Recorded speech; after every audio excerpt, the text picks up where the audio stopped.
perkenalkan kami dari kelompok 5 Belajar dan Pembelajaran dari PBSI kelas B. Di sini kami akan mewawancarai salah satu guru dan kepala sekolah di SD Katolik Yesudarso Ambulu.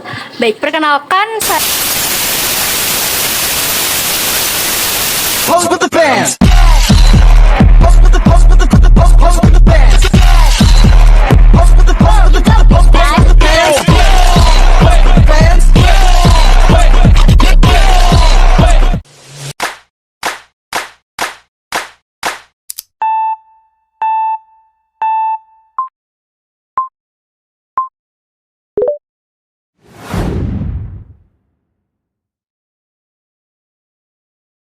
Sebelumnya mohon izin ya Pak, kami dari mahasiswa PBSI Angkatan 24 kelas B untuk mewawancarai Bapak mengenai masalah pendidikan di Indonesia pada saat ini.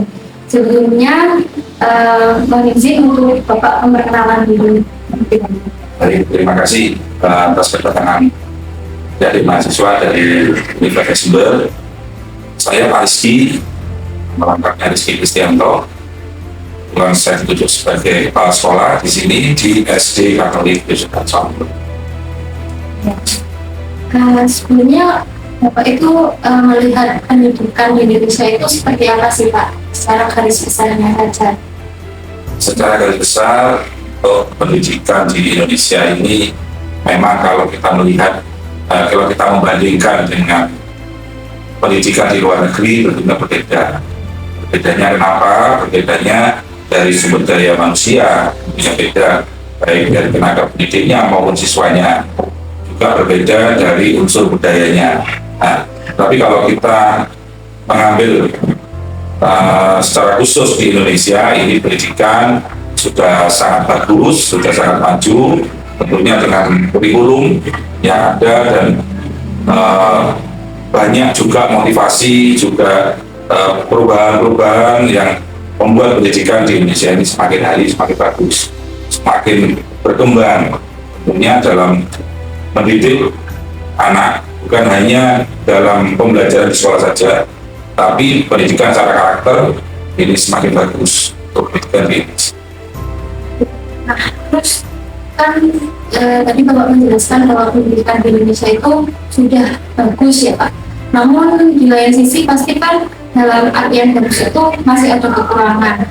Nah, menurut Bapak sendiri, apa saja masalah utama yang dihadapi dalam dunia pendidikan di Indonesia saat ini, khususnya di tingkat sekolah, dan bagaimana dampak dari masalah tersebut, Bapak? Ada beberapa kekurangan, mungkin dikatakan kesulitan. Tentunya kalau di Indonesia ini dengan berbagai macam wilayah, banyak wilayah, kalau kita melihat seluruh wilayah Sabang sampai Merauke, tidak semua wilayah di Indonesia ini maju dalam artian kota maju, tapi ada juga yang daerah-daerah tertinggal. Nah, ini yang mengakibatkan ketidakimbangan pendidikan di Indonesia. Yang kota maju, oke, sana ada komputer, ada internet, bahasa Indonesia, bahasa Inggris, bahasa Mandarin, bahkan sana berkembang besar, bagus. Tapi di daerah tertinggal, nah ini yang kurang. Maka dari itu, kalau saya boleh saran, ada adik-adik mahasiswa yang nantinya akan terjun langsung di dunia pendidikan, kalau saran saya tidak sampai melupakan atau meninggalkan daerah-daerah tertinggal seperti itu. Karena jangankan di Indonesia luas, di Jember, kabupaten tercinta kita ini aja banyak sekali kecamatan atau daerah-daerah atau desa-desa yang tertinggal. Nah, di sana pendidikan ini sangat timpang sekali dengan yang di kota. Jadi semacam sekarang ada OSN, Olimpiade Siswa Nasional, yang menggunakan komputer dan internet. Ada juga ANBK, Asesmen Nasional Berbasis Komputer. Nah, mereka di daerah tertinggal pasti kesulitan.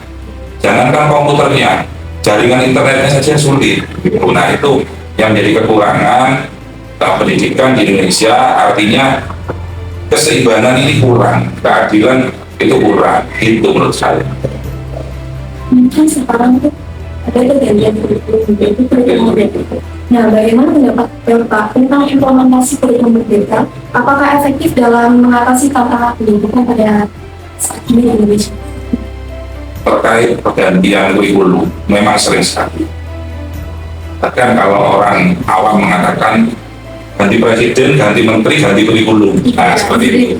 Nah, ya yang dihadapi kita yang di sekolah adalah kita sesegera mungkin menyerap informasi, menyerap kurikulum yang ada, kurikulum yang baru, supaya segera disampaikan kepada peserta didik. Bagaimana teknisnya? Tentunya beda dari kurikulum KPSP, kurikulum 13, kurikulum merdeka, itu tentunya beda. Cara penanganan pada siswa itu beda. Tapi kalau kurikulum merdeka ini, saya katakan lebih baik sih pada kurikulum yang lainnya. Karena kurikulum merdeka ini memberikan kesempatan untuk guru ini bisa lebih berinovasi, lebih bisa berkreasi juga untuk memberikan yang terbaik pada siswa. Tuh. Mungkin itu saja yang kami tanyakan ya Bapak selaku kepala sekolah di sekolah ini. Mungkin itu saja. Terima kasih atas waktunya Bapak.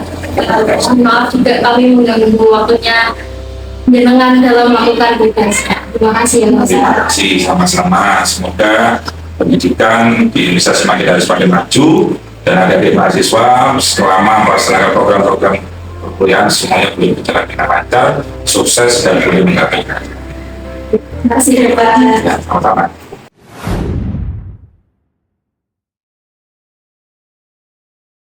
Selamat pagi Ibu. Selamat pagi. Bagaimana kabarnya? Puji Tuhan, baik, sehat. Boleh Ibu mungkin perkenalan dulu. Oh ya, baik. Ya.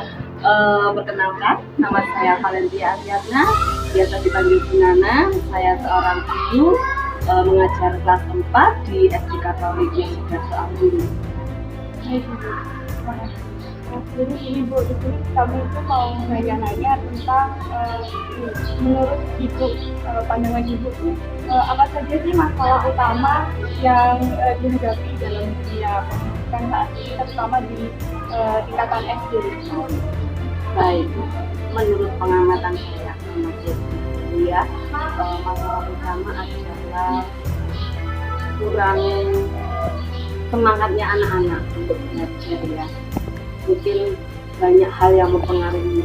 Kalau saya kadang membandingkan dengan teman saya waktu masih kecil, saya masuk sekolah, kemudian memberikan dengan anak-anak saya sekarang, ya karena juga berbeda, teknologinya juga tidak sama. Jadi apa ya, perbedaan saya terasa. Lalu ini Bu, dampaknya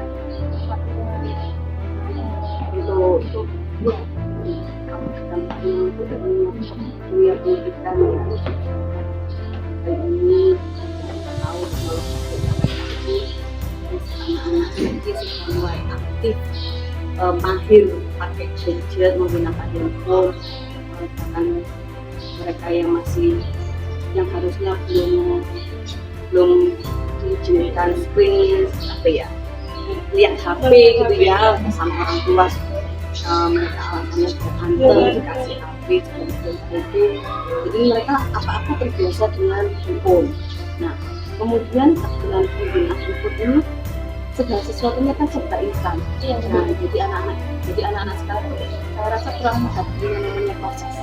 Kalau dibandingkan dengan kita dulu masih belum ada handphone ya, jadi untuk mencari jawaban aja masih buka buku, terus tanya sama guru, diskusi dengan teman. Tapi karena hari ini segala sesuatunya serba instan, jadi mereka maunya ya langsung sudah ada jawabannya.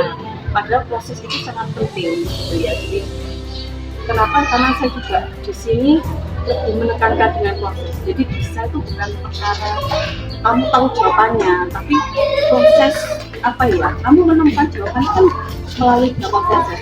Nah, dari seperti yang saya alami dulu juga kan itu melatih ketelitian, kesabaran, seperti itu. Kalau sekarang harus harus langsung ketemu gitu ya. Nanti dampaknya jadi anak-anak itu kurang apa ya? Jadi nggak sabaran, jadi jadinya nggak apa ya, nggak melihat dari proses ini, kurang mendukung dengan proses. Selanjutnya bagaimana pendapat ibu dan apakah dalam Buat saya ada positif negatifnya ya. Plusnya karena memang disesuaikan dengan keadaan saat ini ya, dengan teknologi yang sudah berkembang sangat apa ya, sedemikian rupa. Jadi memang kurikulum kita lebih menekankan bagaimana peserta didik itu mengeksplor sendiri. Jadi mereka mengeksplor sendiri, mengeksplor sendiri. Jadi ketika diberikan suatu permasalahan, mereka diberikan kesempatan untuk mengeksplor, mencari tahu bagaimana, terus kemudian menemukan sebabnya, dan akhirnya mereka bisa menentukan sendiri. Tapi ya kembali lagi tetap ya, segala sesuatunya pasti ada nilai lebih kayak kurangnya. Kurangnya mungkin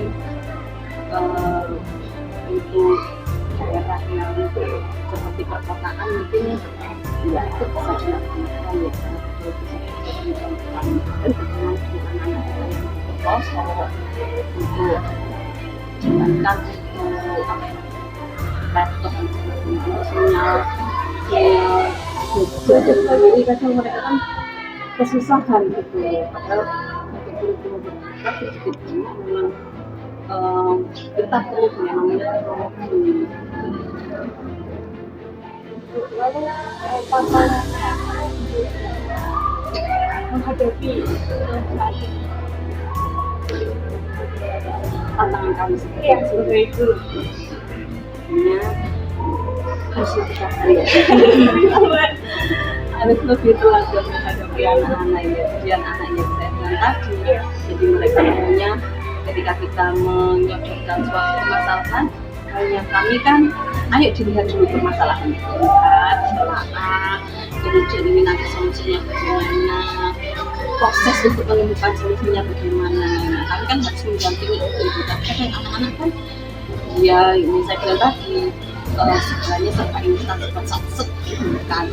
Jadi mereka maunya ada permasalahan, terus siapa jawabannya? Biasanya mereka sih seperti itu. Aduh, temukan jawabannya. Jadi ya tantangan untuk kami ya lebih sabar, lebih telaten lagi mendampingi anak-anak seperti itu. Mungkin itu saja dan Ya, sama-sama. Terima kasih.